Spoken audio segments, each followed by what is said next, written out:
आश्चर्य, अति विलक्षण दृश्य। जो अजात शत्रु सदैव रंग भवन में रहा करता था, वो आज ध्यान में बैठा। अद्भुत। ध्यान से मैं अभी बहुत दूर हूं। मन को शांत करने का प्रयास कर रहा हूं। तो शांति मिली? मिलेगी कैसे, जब शांति को भंग करने वाला अब तक जीवित है? तो मन तो अशांत रहेगा ही। हमारा आशय बुद्ध की ओर है। तो और कौन हो सकता है? इस बार मैंने ऐसा बेजोड़ उपाय निकाला है, तुम मुझे अपनी सेना दे दो, फिर देखो। क्या करोगे तुम? इस बार केवल बुद्ध नहीं, अभी तो उसका समूचा संग समाप्त कर दिया जाएगा। तुम्हारी सेना के सामने वो। मेरी सेना तुम्हें कभी नहीं मिलेगी देवदत्त। क्या? और एक बात ध्यान रहे,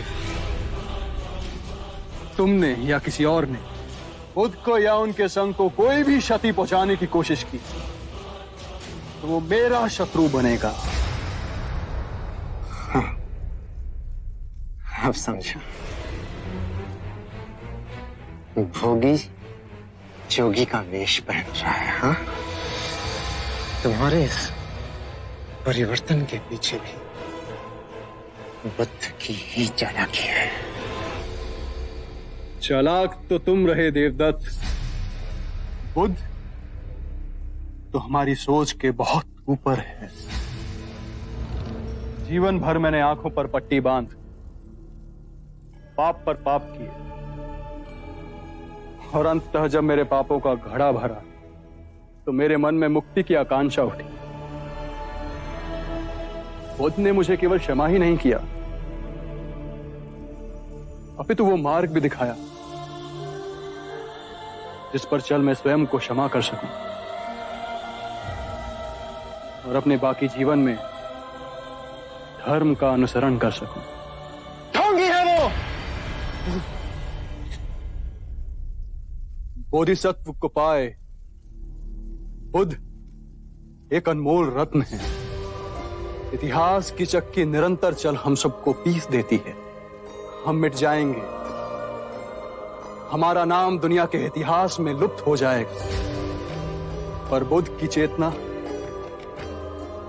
वो हमेशा इस संसार को रोशनी देती रहेगी। जब जागे तभी सवेरा। मैं बुद्ध के चरणों में बैठ उनका न्याय बनूं। विश्वासघाती हो तुम। मित्रता के नाम पे तुमने केवल ठगा है मुझे अजात शत्रु। आज दूसरी बार मैंने तुमसे सहायता के लिए हाथ मांगा और तुमने उसे ठुकरा दिया। याद रहे, ये बात मैं कभी नहीं भूलूंगा। और जिस बुद्ध की सराहना तुम कर रहे हो ना अजात शत्रु, याद रखना, एक दिन वही बुद्ध तुम्हारे हाथ में कटोरा थमा के तुमसे भीख मंगवाएगा। मैं भिखारी बनने को भी तैयार हूं देवदत्त। ठीक है, यही ठीक है। फिर बनो तुम भिखारी। और याद रहे, देवदत्त नाम है मेरा,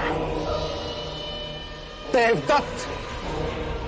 और देवदत्त ने अपने प्रयासों से अद्भुत शक्तियों को अर्जित किया है जो तुम्हारे बुद्ध से निपटने के लिए पर्याप्त है। देवदत्त, स्मरण रहे, कुछ भी कर लो, बुद्ध का बाल भी बांका ना कर सकोगे।